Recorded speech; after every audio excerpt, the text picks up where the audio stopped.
All right, welcome to the first webinar session of our day today. There are brave students who were willing to get up early and be here, and I thank you all for the audience that are here. It's great to see you. Let me give you a little background on what we're going to do today. So each of our presenters will give their presentation. After that, we'll do question and answers. You won't be able to open your mics or your cameras simply because it gets too much going on. But you will be able to post over in the chat, and then we'll ask your questions for you. So as you go through today and you're listening to each student, if you want to write down in the chat, we'll keep track of the questions. That way you don't forget. And then they'll get a chance to answer all the questions at the end. So I am Dr. Levern, and I am the moderator for today. So at this point, I'm going to introduce our first speaker, and the topic is the third and final continent and the three presences of the cultural identity by Tyler Cosper, Department of English. The sponsor is Dr. Cadwal. So Tyler, if you're ready, please open your presentation and we will begin. Thank you, Dr. Levern. Okay, so today I wanted to talk about the third and final continent and the three presences of cultural identity. This is going to be about a short story and a scholarly essay and the way they reflect each other.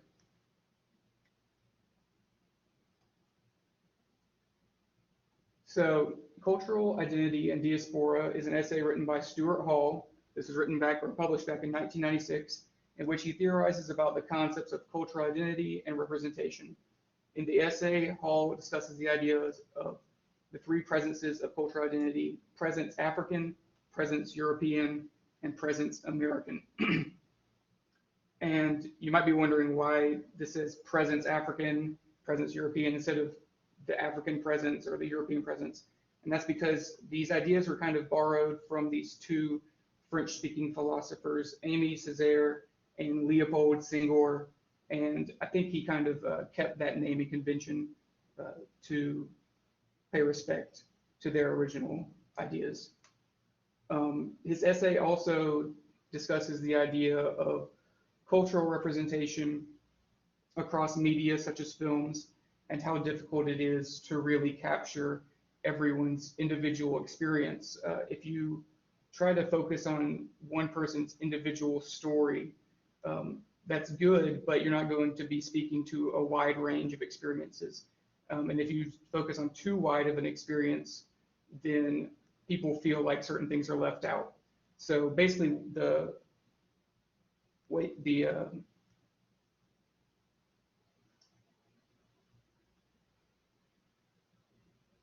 basically what he determines in the end is that we just need more people telling their own stories all throughout different forms of media, whether it be writing or film.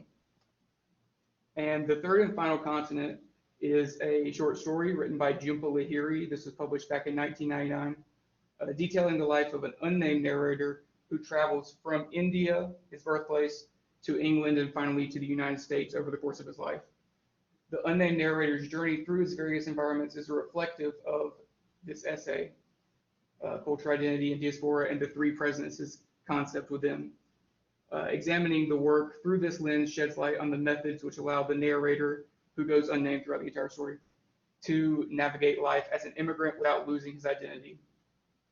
So it's unknown whether or not Jhumpa Lahiri read and was influenced by this essay.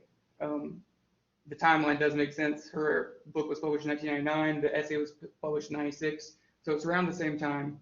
But whether or not she actually read the essay doesn't really matter. The fact that they reflect each other so strongly kind of speaks to the ubiquitous nature of these ideas that you see throughout the immigrant experience and the diasporic experience. So some more background on these authors. Stuart Hall was a British Jamaican cultural theorist activist. He was born in Jamaica and then moved to Britain to go to college there, and then he ended up teaching at or working at University of Birmingham and the Open University. He also was published in several scholarly journals with his essays and articles. The major ideas he explored included language and text as a form of control, like social control, and the complexities of cultural representation. Basically, what I was talking about earlier, how you don't want to focus too specifically on one specific story or experience because it doesn't speak to a wide enough range of people, but you also don't want to make your range too wide. Jhumpa Lahiri was an American author of Indian descent. She was actually born in Britain and then moved to America early on. And much of her work focuses on Indian immigrants in America and draws on her own life experiences. Even though much of her work is fictional, it's pretty autobiographical and draws on her experiences and experiences of her family members and people that she knew. So as you can see, the immigrant experience and the diasporic experience is something that is very near and dear to both of these authors, and they certainly have something to say about it. So we'll start with the presence African, which could maybe better be phrased as the past. Presence African refers to one's place of origin and or part of one's cultural identity that has been repressed by some outside force. So this doesn't necessarily deal with the continent of Africa physically. It certainly is for a lot of people, but this could be anywhere where you either grew up or your heritage, your culture is from, and you feel as being silenced in some way by another more domineering culture on top of that. So in the story, The Third and Final Continent, we have the unnamed narrator who begins his life in India. Most of the story actually takes place in America, but he starts off in India. And he appreciates his time spent there and his culture. He values it very much. He doesn't want to be separated from it, but he does wish to broaden his horizons. So he feels that he needs to move to England to go to college there.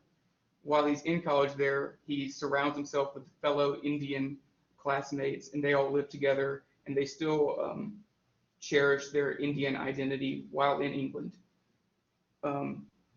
So when the narrator moves to America, he also has 3 different apartments that he lives in. So I'm kind of jumping around the timeline a little bit, but the 3 apartments also reflect these 3 presences as well, the presence African, European, and American. So his first apartment that he gets is going to be a reflection of his time in India. Although he can live there and he could have a good life there, he doesn't feel like it's the best fit for his personality. This apartment, his first apartment, is very noisy. It's in the middle of town. It's a little too loud and aggressive for his taste. So he knows he needs to go out and find a better fit for him. And I think that's one of the common themes when you hear Hall and Lahiri talk about the immigrant experiences. You have to be willing to step out of your comfort zone a little bit and not allow yourself to become complacent in one area. And that's what this unnamed narrator does.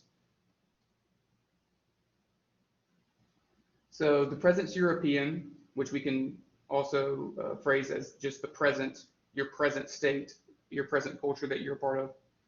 It refers to part of one's cultural identity that is formed by outside forces. So it's not going to be whatever you were born or whatever your past culture or heritage was. It's going to be something that was maybe forced on you or you were kind of an outsider in. Hall also associates the term with exclusion, imposition, and expropriation.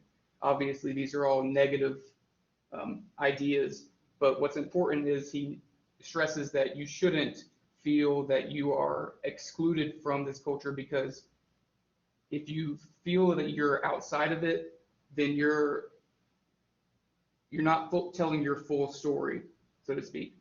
So it's important to know that you have a part in this culture, even if it's not inherently yours. The narrator's journey in Third and Final Continent to England mirrors this presence European. He studies in Europe or in England, and he grows and he learns a lot over there, but he does not allow himself to be fully overtaken by it, and he also does not fully separate himself from it. So he keeps a healthy distance in his time in England, and he like I said before, he manages to keep his culture around him by staying with these other Indian immigrants in his time there. This concept can also be seen in the narrator's second apartment in America. And I found this really interesting. His landlord at his second apartment is very patriotic. She's a very old, patriotic American woman. And one of the first conversations they have is about how the Americans landed on the moon and they planted an American flag on the moon. And he's just kind of like, well, okay, that's fine. And she's like, no, say it's good, say it's great. And she imposes this American patriotism onto him. And she doesn't see why that's strange. And you would think that he might have sort of a negative reaction to that, but he actually embraces it, and she becomes one of his closest friends in America. And he really values her friendship. So the third presence, Presence American, doesn't necessarily deal with America as a continent or North America as a country. It deals with the concept of the new world, a new life, a new culture, a hypothetical future culture that anyone can create for themselves. So a lot of immigrants in the past, they viewed America as sort of a new opportunity, the land of the free, where you can be whatever you want to be. So this kind of carries on that sort of tradition. In the third and final continent, he finally moves from England to America, and he stays there for the rest of his life. Although he enjoys American life, he takes his memories and experience with them and ties them all together to create a new life. So one thing I did not mention earlier is after he left England, he didn't go straight to America. He actually went back to India, and he found a wife there, and he got married there. But when he first moved to America, his wife couldn't come with him. So the first couple of months or so, he's in America all alone. And that leads us to the third apartment. When his wife is able to come over to America with him, he gets a new apartment, and she brings along a lot of Indian sort of decorations and kind of like fancies up the apartment in a very Indian way. And he's kind of being reintroduced into his Indian culture, and he finally feels like he's really at home in America. And also, one thing that really strengthens his relationship with his wife is he's able to go and show her the things that he's learned in America, and he introduces her to the landlord from the second apartment. And he originally doesn't know what this landlord's going to think, because I said before, she's very patriotic.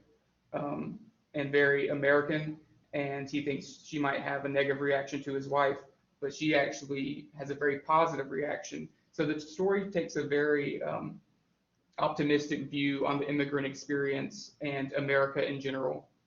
And through sharing these experiences with his wife, they're able to create a new life in this Presence American. So overall, what are they telling us, Stuart Hall and Jhumpa Lahiri? So the key thing is balance. One can never truly return home because the version of home that exists in your mind is merely memory. This is something that Stuart Hall went more in depth in his essay.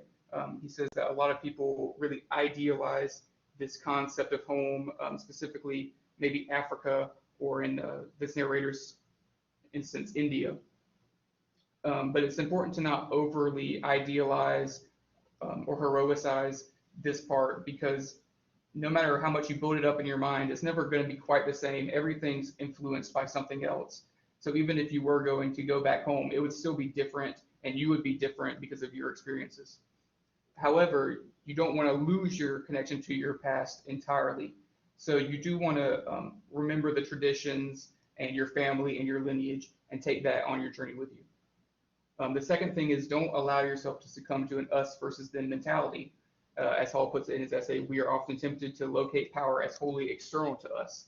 So this is going back to the Presence European and how you don't want to see yourself as separate from that.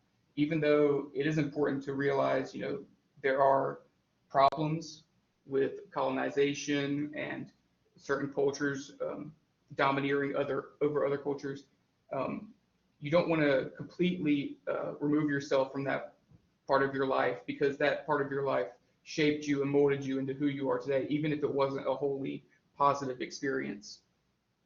And the third and final thing is to always keep an optimistic view of the future and allow yourself to maintain control over your destiny in your life. So this goes back to the Presence American concept. Um, the Presence American is just about what kind of culture you're going to create and life that you're going to create for your future family or just yourself. Um, and autonomy plays a big part in Hall and Lahiri's work. It's easy to kind of feel like you're a victim or to feel like an outsider, but as long as you maintain your autonomy, you'll always be able to react to your new experiences and your new environments in a way that's true to yourself. And these are my sources, and that's all. Well, I want to thank you for a very thought-provoking presentation. I find it fascinating and I'll have to read more about it. Um, at this point, we're going to move to our second presenter. So we have COVID-19 response in the United States. What factors predict the level of restriction and level of openness across the 50 states? This will be Kiya, Ezell, and this is Department of Political Science. The sponsor will be Dr. LaPlante. And so, Cosper, if you'll take down your slides, and Kiya, if you will share with us yours, we can begin.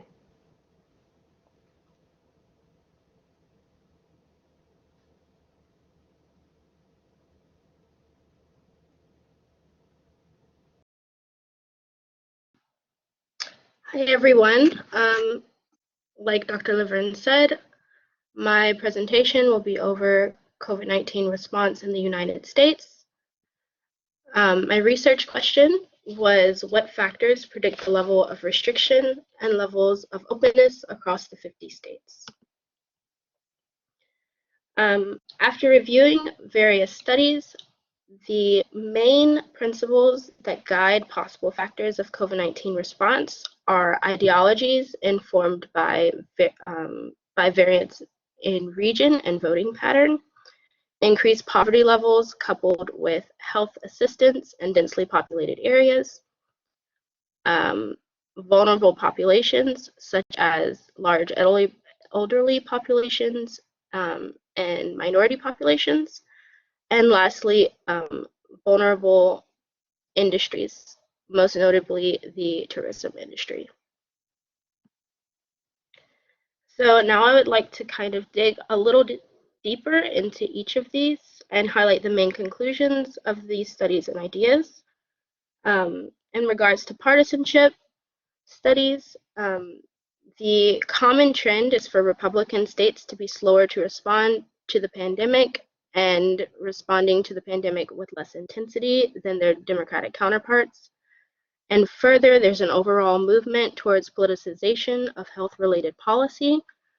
This can be seen in examples within the HPV vaccine, which had largely Republican backlash. And it can also be seen within late February of 2020 when President Trump attempted to kind of cast the global outbreak of the coronavirus as a liberal conspiracy against him. In regards to population density, there's also some contention about exactly what role population density plays in spreading COVID-19. The main two schools of thought are that a lack of natural social distancing creates greater cases, and the other school of thought is that densely populated areas are more equipped to deal with a pandemic because they have better healthcare systems and can enact more widespread adoption of social distancing practices.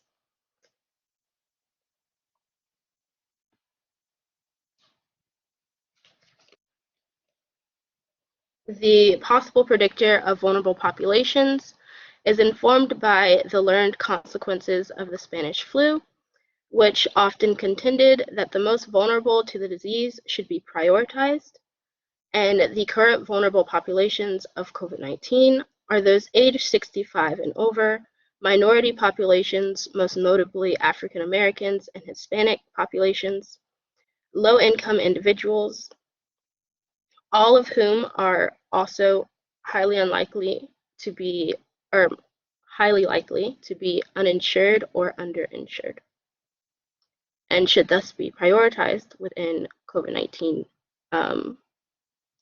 responding measures. Lastly, in regard to vulnerable industry, it's noted that several major tourist areas have received losses of more than 90%, causing some states to worry about recession and walk back on restrictions, such as Florida has done within shortly after giving restrictions on measures against the coronavirus.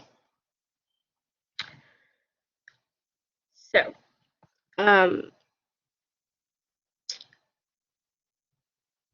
my unit of analysis are the states, and my dependent variable is COVID-19 response. This variable is built on two scores: openness of the economy, which is measured by factors such as stay-at-home orders, permission of construction sites to operate, and openness of physical fitness businesses.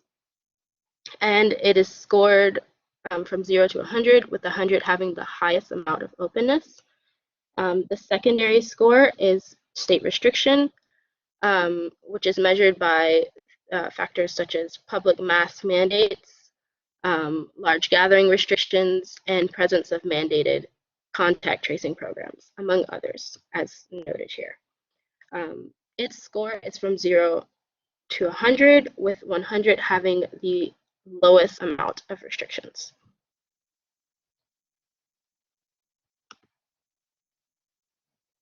These were my independent variables. 10 of them were used, and 7 of them are more keenly noted throughout.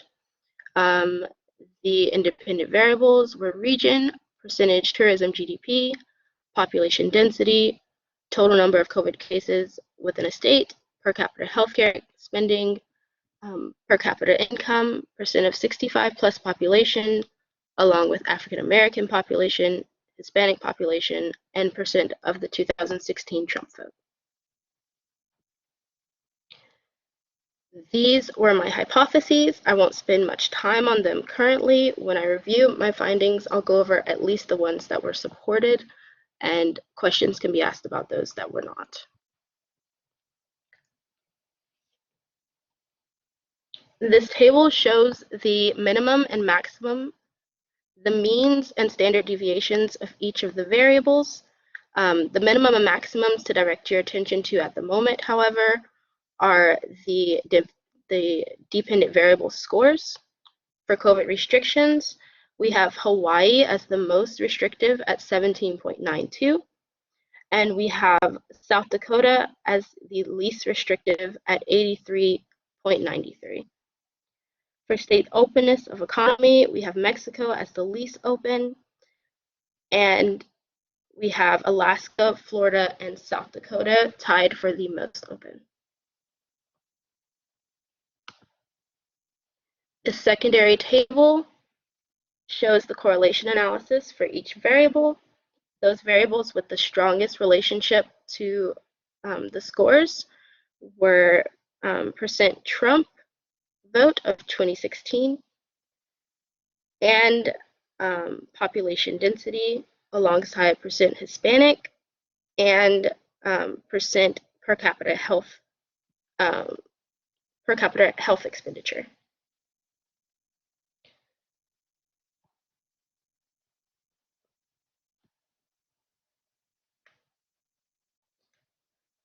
This next table shows the multiple regression analysis of the pandemic response. In this table, we see not only that the Trump vote, the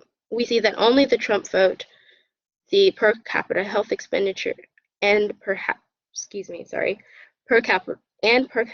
capita health expenditure remain significant, and percent 65 and over becomes more significant at 0.1.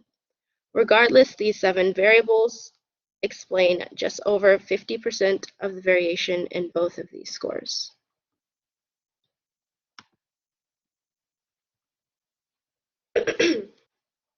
So here I have a few figures to show the relationships with the strongest variables of this study.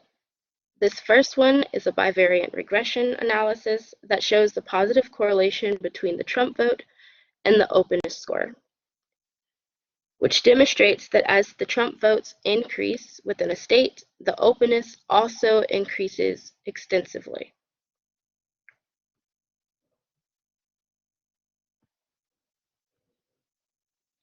The second figure shows the negative relationship of per capita health expenditures and the openness score. And this demonstrates that as the per capita health expenditure increases, the openness score will decrease, meaning that the state will be less open overall.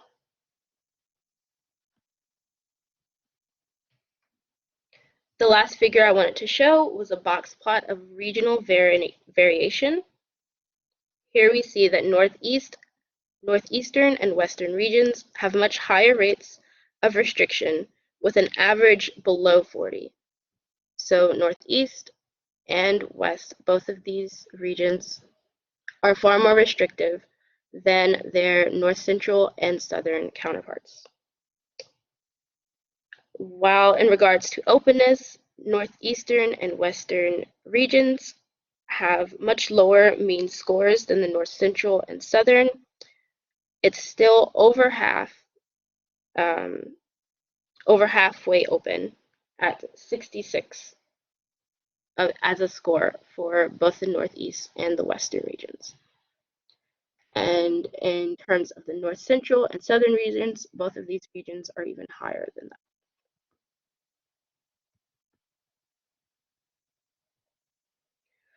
So what this means for this study is that based on the multivariate analysis, the hypotheses that found support were as the percentage of Trump vote increases, the restriction and openness score will increase. Alongside, as the percentage of citizens age 65 plus increases, the restriction and openness score will decrease. As the per capita expenditure on healthcare increases, the restriction and openness score will decrease. And lastly, that there is strong support for the following hypothesis that in a comparison of state regions, states in South and North Central regions will have higher restrictions and openness scores than states in Western and Northeastern regions.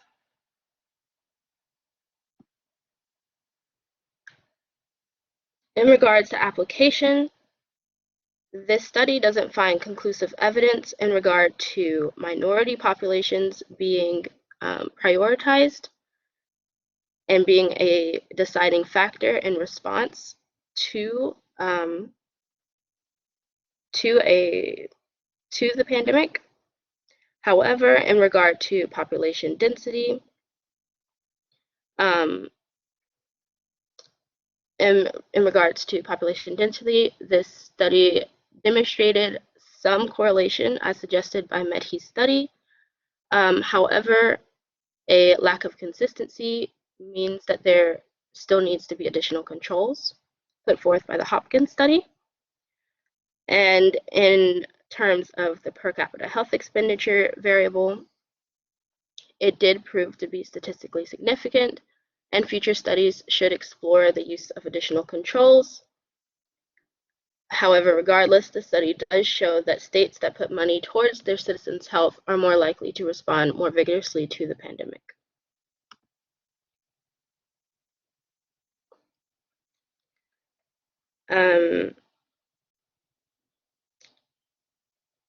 The greatest driving factor of partisanship within the study, the greatest driving factor of this study has been partisanship.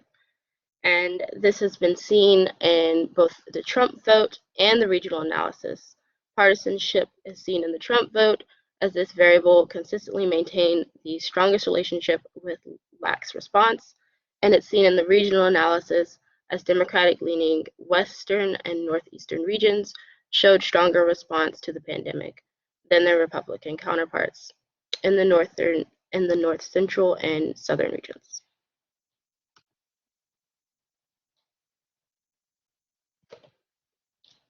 Possible consequences of partisanship findings include one, that it may make the Biden administration's emphasis on unity difficult to attain regarding nationwide COVID-19 policy planning, as North Central and Southern states may not view the virus as much as a current threat and are less likely to devote votes, money, time, interests, and resources to comply with COVID-19 policy ideas. Further, partisanship can lead to continued eroding trust within medical institutions, which can further lead to unsavory consequences such as resurgence of other deadly diseases and the slowing of efficiency by which outbreaks are handled. These consequences have already been seen within the pandemic as of late, as more than 500,000 people have died in association with the virus.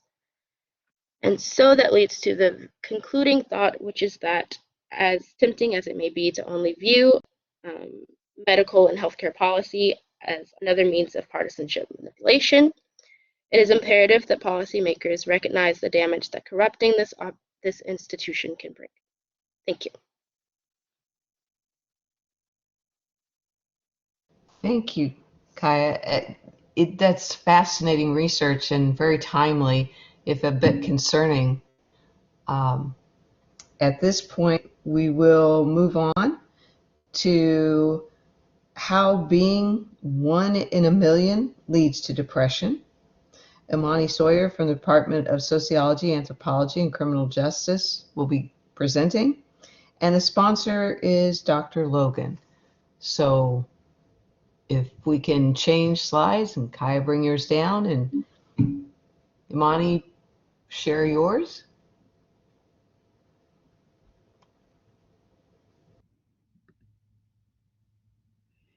Hello, everyone. This is the early stages of my research. I hope it intrigues you. How being one in a million can lead to depression. So what is my focus? Individuality as a social construct being an ideal type and how that leads to depression in regards to social media usage. So what exactly is an ideal type? It's a theoretical yardstick that doesn't exist in reality. It's a way of comparing things that aren't easily comparable on the surface. To illustrate an ideal type at work, please look at this scale to your left of misery that goes from 0 to 100. Now, if I were to ask you to rate the misery of a person who had just been broken up with after a 2-year relationship versus a person who was hit by a car, resulting in untreatable spinal injuries, I'm going to take a gamble here and assume that most of you would rate the misery of the person hit by a car higher than the breakup. However, even if you chose differently, the fact that you are all able to rate the misery regarding an emotional injury and a physical injury, which aren't easily comparable on the surface, is proof of an ideal type at work. Then the next component of an ideal type is how there can be no true 0 or 100% of an attribute using an ideal type. It is similar to how percentiles are used with babies. You may have heard of a baby weighing in the 1st or the 99th percentile, but never 0 or 100 because it doesn't exist. So what is individuality and how is it defined by people in society? Well, the actual definition is distinguishing an individual from others, selfhood, and their personality.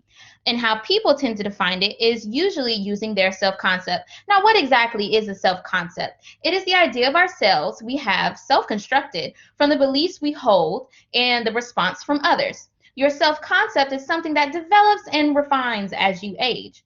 Children tend to try and say everything they can to describe themselves to others, no matter how small. Like them saying their name, they're a good singer, and they like ice cubes, to dancing in their living room. Whereas an older person like myself will be more efficient and group things together, such as I'm Imani Sawyer, I'm an overthinker at times, I like singing, dancing, and studying sociology. On social media or social apps in general, when people are asked to define their interests, they would state using it their self-concept. To establish a good feed, they're usually told to pick from the choices that have been provided, which are generalized so that in a way, every person will be able to at least choose from one of the options or a combination of a few. The place that you have more range to showcase who you are is your profile, which is limited in characters to use the app, as well as the language that is acceptable to use on the app, which usually means, and as I've seen, maybe their favorite quote, their lost loved ones, and elements of their self-concept, mainly their interests and whatever activities they consider they are sufficient in. So, in regards to our personality, this is an example of the Gordon-Albert trait theory of personality. This is just to give you an example of the limitations in expressing/explaining our personality to others. It is his theory that for every person, there is a different level of degrees up to which each attribute that make up a person's personality, which can be very difficult to actually communicate to others. Not to mention, this is not the only theory of personality. Personality is real, and yes, I believe everyone has their own. There is simply no concrete evidence of what exactly makes up our personality. So if we don't know what exactly makes it up, how can we effectively communicate the true aspects of our unique personality to others? This means that we are even more limited in the terms of sharing our self-concept and it being truly different from everyone else's around us. So next we have a bell curve showcasing individuality as an ideal type. So as you'll see on the left, there is 0 where no one is there, as I've explained before. And then we have towards a little more than 0, you have some land here. And then at the top, as you have most of the population would be land there. And then towards the 100, but not quite there, is where even less amount of people are there and no one's at a 100. So what exactly is my hypothesis, you ask? Well, I'm glad you asked that question. I hypothesize that individuality is an ideal type and that in relation to social media, be it positively or negatively, affects a person's self-concept, which often leads to depressive symptoms. In particular, I'm arguing that 3 situations will most likely occur. Number 1, seeing too many aspects of your self-concept on social media, causing you to feel too normal. Then 2, seeing too few aspects of your self-concept on social media, causing you to feel too different or weird, as some would call. Then lastly, seeing a fair amount of your aspects of your self-concept on social media and feeling a sense of acceptance. So then I have the bell curve again, but more towards how I will illustrate my point.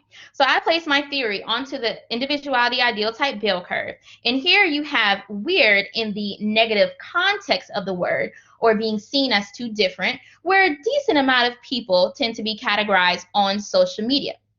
Then you have the unique or special people in a positive context, closer to the 100 on the right side, where there aren't as many people. And you could sort of think of them as celebrities, to give you a reference. Then you have the most common group or situation, which would be deemed as normal or basic, and where people tend to fall. This was placed in the middle, not solely because it is the most people in this normal distribution, but also because these people can take it positively and gain a sense of acceptance, or negatively and feel like they've lost their uniqueness, like they're just like a bot, they're like a robot. So next we have, why does this really matter? Well, firstly, on social media, there's a lack of ultimate positive regard. That is, there's a lack of people truly accepting people as they are. People on social media tend to be judgmental, leaving sometimes harmful, threatening, and just negative comments under people's posts. This is known to most as cyberbullying, which can be linked to depression. Then we have social media's effects on people's actions. So there was a study of the influx in plastic surgery, mainly among women who have elevated uses of social media, being shown unrealistic expectations of body types on a regular basis. It is to the point that plastic surgeons are now advertising their services on social media to gain more clients. This proves that social media can be very influential, and it's worth mentioning that these surgeries can be life-changing in many more ways than just the physical. Some can even lose their life if the procedure wasn't performed properly. Having depressive symptoms also has been linked to people taking more extreme risks, and I would say that plastic surgery surgery can be one of those extreme risks in this case. Then we have the fundamental attribution error, or thinking globally in a sense. It is the difference between receiving an F on a test and attributing to you yourself being a failure versus you simply failing this particular test. If you take this kind of cognitive activity and apply it to social media and how judgmental people can be, seeing these negative comments on a daily basis can add to this fundamental attribution of error, which can lead to depressive negative self-concept. So next, this is why no one has 100% individuality by way of using a multidisciplinary approach. So first we have our genetics. Our DNA is 99.9% alike, meaning that only 0.09% separates us from other human beings. There is also little human variation regardless of how different we look based on our socially constructed race. Second, we have the fact that we are indeed a species. We are Homo sapiens. So that in itself is a testament to how similar we are to one another due to the constitutes that make up a species of life. We also have the same basic needs, which would be water, food, and shelter, which means we share the same needs of survival. Third, we have psychology. And when conducting research, it is important that the study or experiment has a certain level of generalizability, meaning the results need to be at least somewhat consistent with people who did not participate in the study or experiment. That relates to the accuracy of the study. This would not be needed if humans were truly different in every single aspect. Then we have the theories of cognition, such as the top-down processing theory, that when tested has passed in generalizability, so we can argue that we are even similar in the systems that we use to think. Next, we have sociology. So the theory of socialism is where we're shaped by the society we live in from a young age by way of learning and interacting with symbols we have attributed meaning to, and we have actually been taught or have learned tacitly through our experiences. The self then consists of the I and the me, where in plain terms, the I is associated with a part of the self that pertains to our personal thoughts, and the me pertains to the internalized thoughts or views of society. These two coincide within us. Then we have social waves, like you see in the picture to the left, where we are in crowds. We tend to feel the urge or the need to act in a certain way that fits with what the majority of people are doing in that moment. It's like if you were to go to a recital and a person is dancing and you think they did all right, but then you see everyone cheering and standing up, so you feel the need that maybe I should be doing that too, so you stand up and cheer as well. And fifth, we have anthropology. We have acculturation, which is similar to socialization, but specifically pertaining to the culture that we grew up in or associate ourselves with from a young age rather than our overall society. Then we have schemas that make up how we construct the norms in our society and can affect our actions. And there's also symbolic interactionism that we all use to communicate with each other tacitly, such as an untucked shirt in the workplace being a symbol of unprofessionalism or laziness. This shows us how similar we are from the way that we think, how we are all influenced by the world around us, and how similar we are as human beings. Next, we have what is the main reason that I believe accounts for our individuality, or why no one has 0% of individuality. Regardless of how similar we are and how we're influenced and what systems we use to think, at the end of the day, our agency is something that we all have and we use to do what we wish to do when we want to do it. So what is my plan for further research? So I plan on performing multiple case studies as well as providing online and in-person surveys where I'll be using a randomly sampled population, and it'll be random population. And then we have an example of some questions that I would use. So as far as to address their individuality or what they perceive it to be, I will ask them, who are you? Which is a question that I'm quite sure everyone hates, but it's to see if they will truly use their self-concept to answer. And then we have like a social media question, which is, do you ever compare life to others on social media? This will show me if they are already starting to have a certain behavior that can lead to depressive symptoms. And I expect for there to be a feedback loop. So I expect that social media will affect the person's self-concept as well as their self-concept affecting how they view social media. And that is the end. Thank you so much for listening. Here are my references.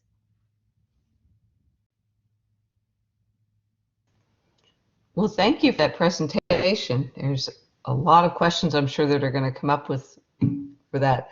At this point, we're going to have all three of our presenters open for questions, and I've already got some over here in the question box. If you would like to add more, you can raise your hand or you can write it down and we will start asking them.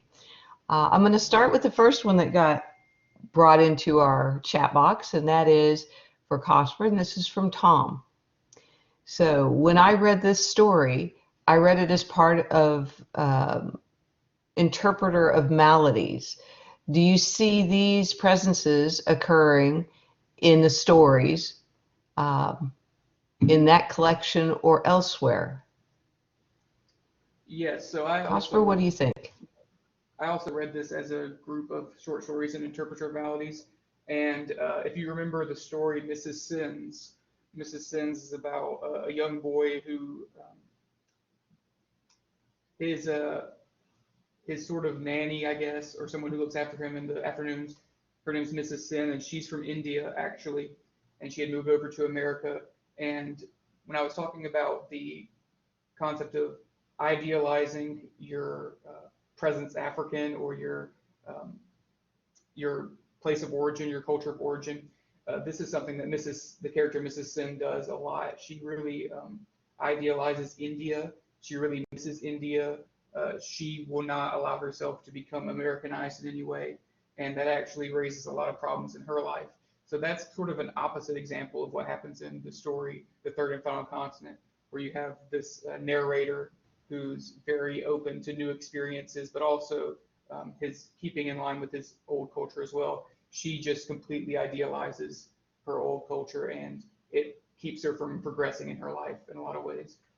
Also, there's another short story in Interpreter of Maladies called This Blessed House, where we have a newlywed couple who are in America, and they get this new house, and they are, I can't remember if they're Hindu or what their religion is, but they keep finding all of these Christian relics in the house from the people who lived there previously. And the husband doesn't want the Christian relics anywhere in the house or anywhere around because he doesn't want people to think that he's a Christian. The wife doesn't care. She thinks they're cool. She just wants to have them out to make the house look nice.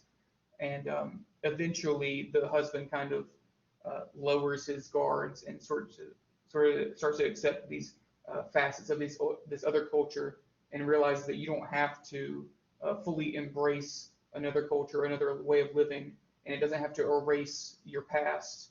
You can kind of balance these new sort of ideas and not let it overtake you. So yeah, there are a couple of different instances where you can see these sort of ideas in that Interpreter of Maladies book as well. It's a great book. Thank you for that. Kiya, we have a question from Wesley. It says, have you examined if states with less restrictions also saw a smaller increase in suicides last year that can attribute to the increased healthcare costs? So no, I did not review this component. However, the variable that I used per capita health expenditure, which I think is what he's referring to, it's in relation to how much the government spends on healthcare for its citizens. And this number is actually pre-COVID. So I don't think that at least with the at least like currently the current levels of suicide, I don't think that's necessarily what's at play there. But I think it would be interesting to review. Thank you. He states that it would be an interesting subject to review as well, and we may have to wait on some of those statistics. I have a question for Amani, and this is for me actually. I was very curious about your statistics or your information on the plastic surgery. and wondered if there was more you could say on that in terms of how social media impacts this idealized version of self, leading to plastic surgery. Well, what they found in the research that I pulled up is that the more elevated their uses of social media was, the more that they looked up plastic surgery, and they saw just an influx in the amount of patients actually getting plastic surgery. And because there isn't an influx of an actual economic standpoint of having better finances, people are seeking out these doctors who are willing to do it for a reduced price, which often means they're taking even more of a risk because they may not actually have their license. And they actually have been more and more instances where they're getting injected with different kinds of substances which are harmful to the body. And it's reaping really negative results. And that's what I found. And also just through my personal experience online and how much even I see it, as well as I've also done a tiny bit of surveys, not enough that I felt like I could put it on here to show, to ask people how they change their view of their own body and their own body type after being on social media for that long. And I did see some significant evidence that you start to sort of negatively view your own by seeing all these unrealistic body types in social media. My goodness, that is concerning. And I'm Yeah. not sure I know what to do with discounted plastic surgery. That's even more concerning. Yes. The next question is for Kiya, and this is from Ellis, and it says, so states with higher Trump votes in 2016 were more restrictive? That's the question. And the Northeast was the least restrictive region. Is that correct?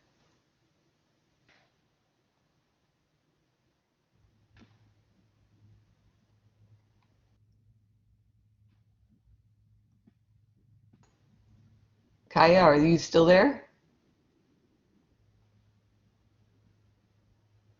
Well, we'll move on because maybe having some trouble there or mic Sorry, muted. Let's go. my mic wouldn't Oh, are unmute. you there? Yes, sorry. Okay. Yeah, it's actually the opposite. So higher Trump voting states were less restrictive than states that had fewer Trump votes. And the Northeast region was the most restrictive region, um, rather than the least. So the score Okay, and while for I have you, restriction. Oh, okay. go ahead. Sorry about I was just going to say that the score for restriction um, is 0 being the most restrictive and 100 being the least restrictive. So it's a little opposite of maybe what immediately comes to mind. Well, Kiya, while we have you here, we have a sort of follow-up question, but this is from Emily Rogers.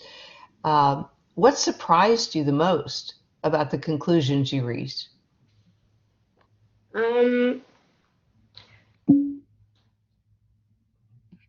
I think what surprised me the most was that tourism GDP wasn't key in deciding state response, or it wasn't as key in deciding state response as I thought it would be. The opposite was actually true in a lot of cases.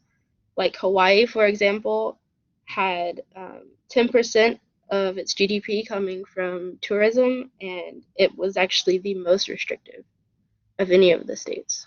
So I think that was probably the most interesting and surprising of the conclusions. Thank you. That is kind of interesting.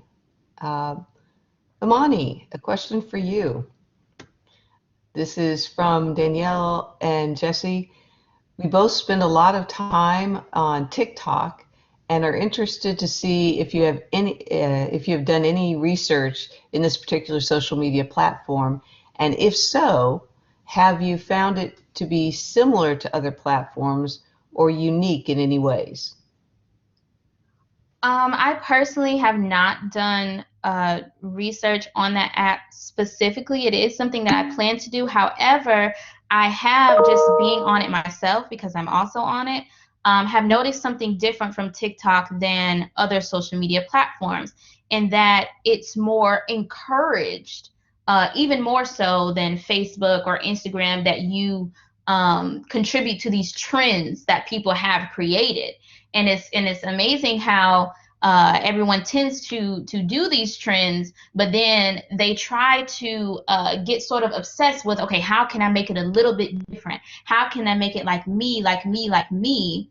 Which contributes to how we view our individuality and how important that is to us. So when we see other people doing it and it's not completely different than ours, it sort of makes you wonder, like, okay, how am I different from these other people? Like, how am I making it different? So you have all these people recreating the trend, but they're trying to add their own pizzazz. So I find that very interesting, and I do plan on doing research on that particular app.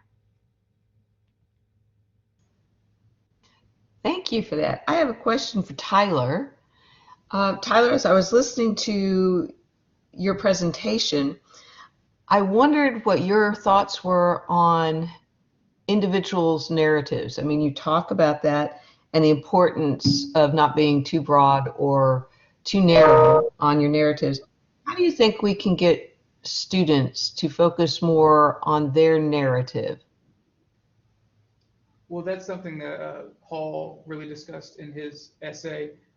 This idea that we, as storytellers, you want to speak to as many people as possible, but you might be leaving out some of the realism or some of the specific experiences.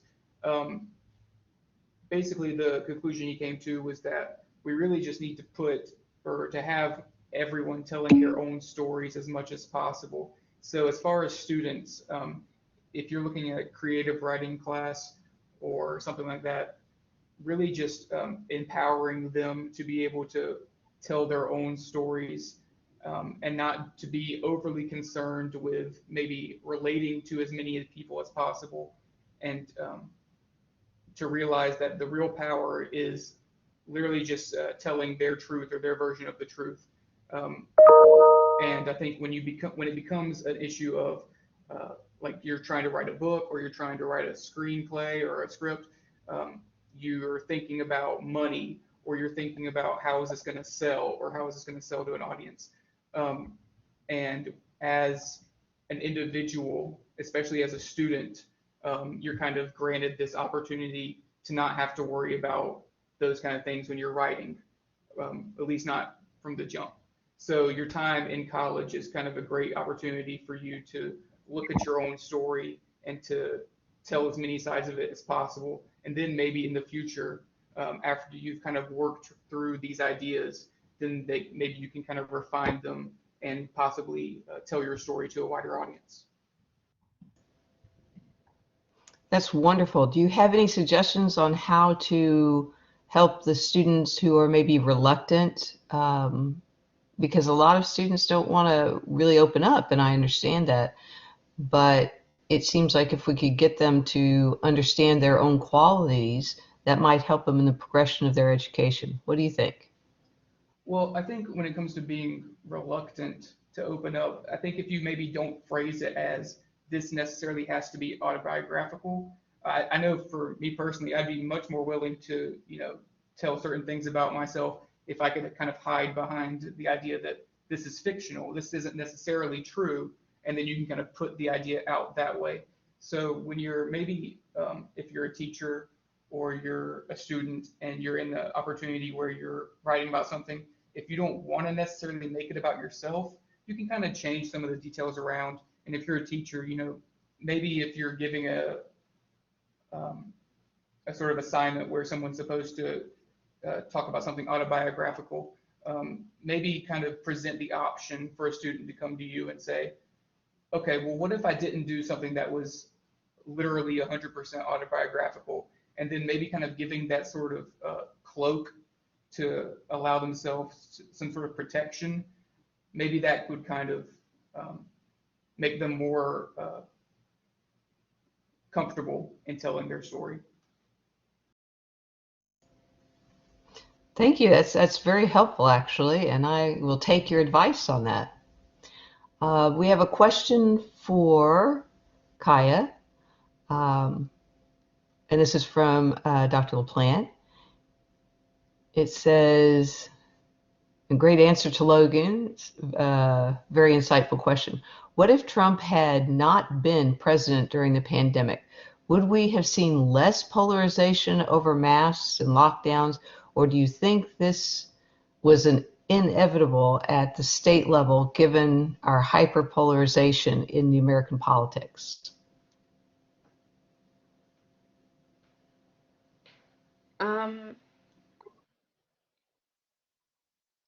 I think that Trump's mannerisms definitely heightened the polarization, as he was often more explicit in his push against taking the pandemic seriously.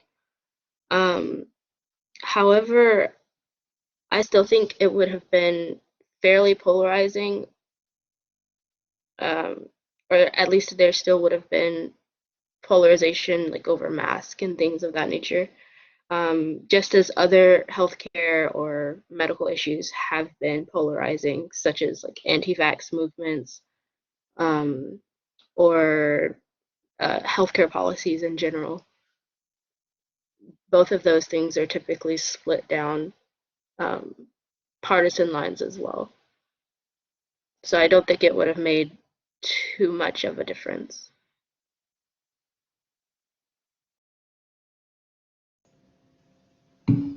Thank you. I have a question for all of you, and we'll start with Imani for this one. What is it about your research? Was there anything that surprised you or made you change your mind on your topic as you were going through your research? Imani, what do you think? Well, I haven't really done much like statistical research other than the plastic surgery, which did surprise me in a sense of just how much it was happening. Like I didn't think that it was affecting people that much, but many people are losing their lives like to these surgeries. And I definitely want to research that a little bit more to hopefully in the future provide people with information to make them feel less pressured to do these tasks if that's not something that they truly wish to do. So yeah, that's what I found surprising. Wonderful. Kiya, how about you?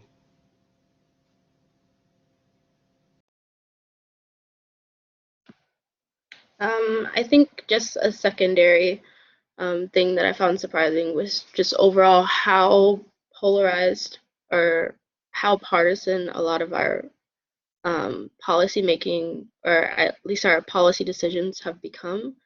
And I definitely think that that's something that future research could continue to look into, and then just something to overall be watchful for. Um, but yeah, I think that was probably the most, or one of the other things that was definitely interesting and surprising about researching for this particular topic.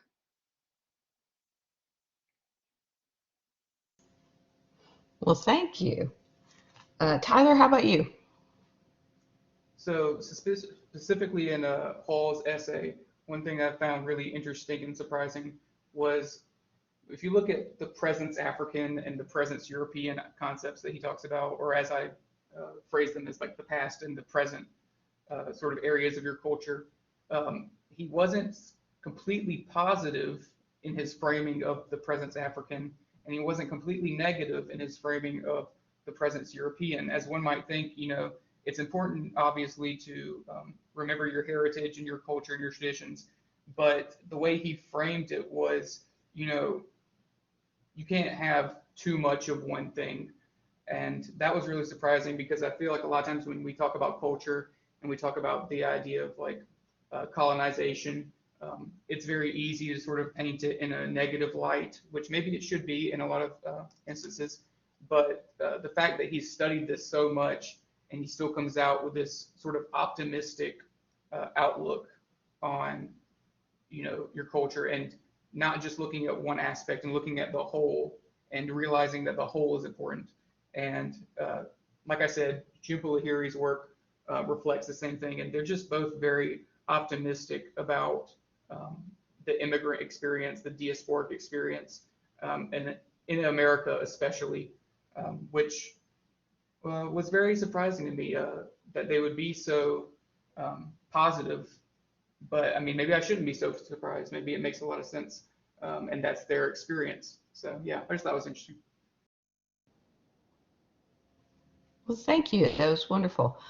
Do we have any final questions as we come down to the end of our time? Well, I want to thank you, the three of you, for a wonderful beginning to our webinar today. You did a fantastic job, and I found each of your presentations insightful and really amazing, the amount of research you've been able to do during this COVID time. I want to thank the audience for their questions, and Danielle and Jess for their help. Thank you again for being here. And with this, we'll stop the session and get ready for the next one. See you in a few minutes.